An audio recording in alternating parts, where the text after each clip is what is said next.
genital cutting and female circumcision, is defined by the World Health Organization as all procedures that involve partial or total removal of the external female genitalia or other injury to the female genital organs for non-medical reasons.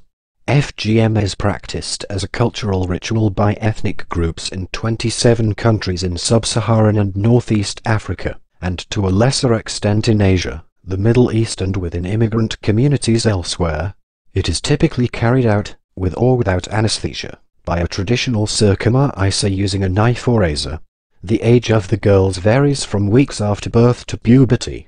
In half the countries for which figures were available in 2013, most girls were cut before the age of 5. The practice involves one or more of several procedures, which vary according to the ethnic group. They include removal of all or part of the clitoris and clitoral hood, all or part of the clitoris and in labia, and in its most severe form all or part of the inner and outer labia and the closure of the vagina. In this last procedure, which the WHO calls type 3 FGM, a small hole is left for the passage of urine and menstrual blood, and the vagina is opened up for intercourse and childbirth. The health effects depend on the procedure but can include recurrent infections, chronic pain, cysts, an inability to get pregnant, complications during childbirth and fatal bleeding.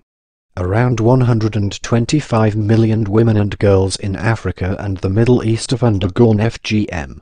Over 8 million have experienced type 3, which is most common in Djibouti, Eritrea, Ethiopia, Somalia and Sudan.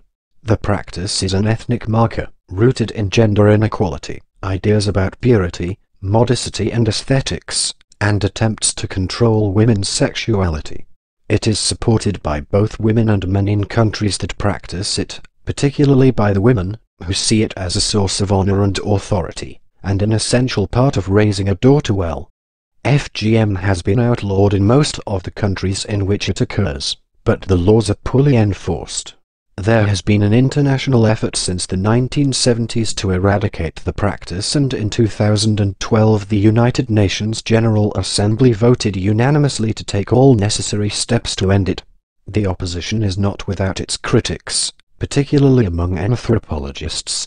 Eric Silverman writes that FGM is one of anthropology's central moral topics, raising questions about pluralism and multiculturalism within a debate framed by colonial and post-colonial history. Terminology. The practice was mostly known as female circumcision until the early 1980s.